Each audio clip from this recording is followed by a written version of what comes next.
Dengan kipas dari bahan bronze khusus, daya pancar pompa air Sanyo tertinggi di kelasnya. Rumiaku, terima kasih. Makasihlah pada rajaku. Sanyo, Raja Pompa. Kalau ngomongin soal pompa air, dulu ada satu merek yang namanya nyaris jadi kata ganti barang itu sendiri. Yap, Sanyo. Dulu orang kalau beli pompa air sering bilangnya, beliin Sanyo ya, padahal belum tentu mereknya beneran Sanyo. Begitu kuatnya brand ini di Indonesia, sampai seolah jadi bagian dari kehidupan sehari-hari. Tapi sekarang, coba deh cek di toko elektronik atau marketplace, nama Sanyo udah nggak segemerlap dulu. Kok bisa ya brand legendaris ini perlahan tenggelam?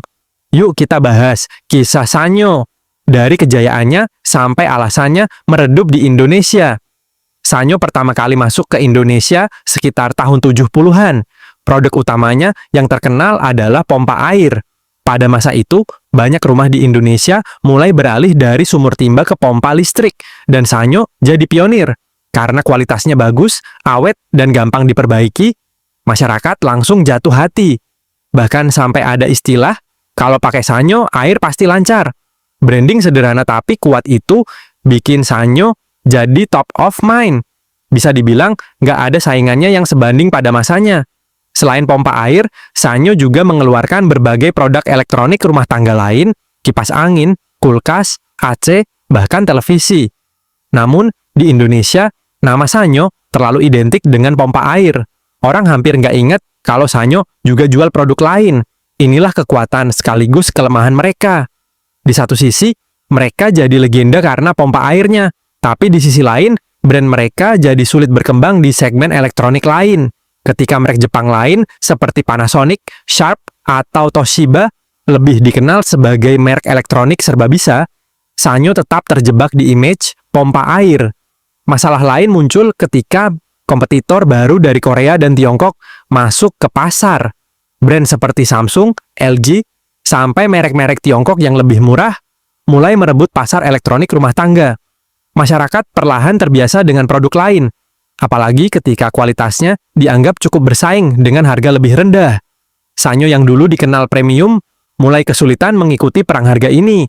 Ditambah lagi, inovasi produk mereka terasa kalah cepat dibanding kompetitor.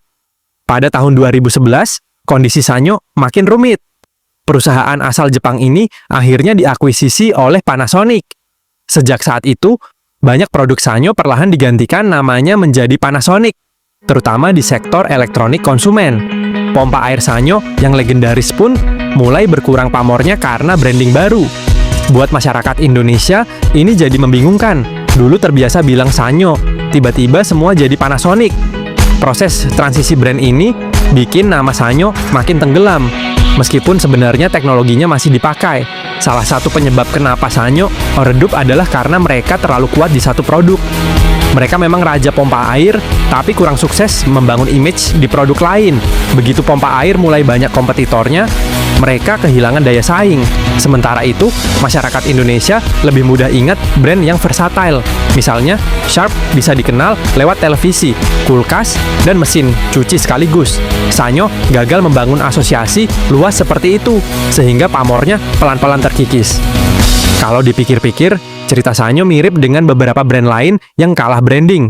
Mereka punya kualitas bagus, tapi strategi pemasaran dan positioning kurang fleksibel. Saat tren berubah dan kompetisi makin ketat, mereka nggak bisa adaptasi dengan cepat. Hasilnya, generasi baru sekarang banyak yang bahkan nggak kenal nama Sanyo. Mereka lebih kenal brand-brand modern yang rajin promosi di media sosial dan e-commerce.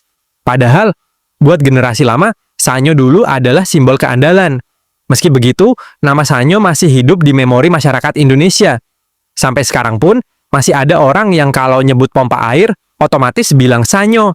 Meskipun mereknya Shimizu, Panasonic, atau lainnya. Itu artinya, kekuatan branding Sanyo pernah begitu besar hingga jadi kata generik. Sama seperti orang bilang Aqua untuk air mineral atau Indomie untuk mie instan. Warisan inilah yang bikin Sanyo tetap dikenang, walaupun produknya sudah jarang terlihat. Buat generasi 90-an atau 2000-an awal, suara pompa Sanyo menyala di rumah mungkin jadi bagian dari nostalgia masa kecil. Dulu, setiap rumah pasti punya, dan bunyinya khas banget. Sekarang, mungkin pompa air sudah lebih modern dan beragam, tapi rasa hangat mendengar nama Sanyo tetap ada. Inilah bukti kalau brand yang kuat bisa meninggalkan kesan mendalam, meskipun secara bisnis sudah tidak lagi berjaya. Jadi, kenapa Sanyo redup? Jawabannya adalah kombinasi. Terlalu identik dengan satu produk, kalah bersaing dengan brand lain yang lebih agresif, dan akhirnya tenggelam setelah diakuisisi Panasonic. Namun, di hati banyak orang Indonesia, Sanyo tetap hidup sebagai legenda. Nama ini membuktikan kalau brand yang benar-benar melekat di masyarakat bisa jadi bagian dari budaya, bukan sekadar produk. Jadi, kalau kalian dengar kata Sanyo, mungkin yang terbayang bukan sekadar pompa air, tapi juga kenangan masa lalu di rumah keluarga kalian.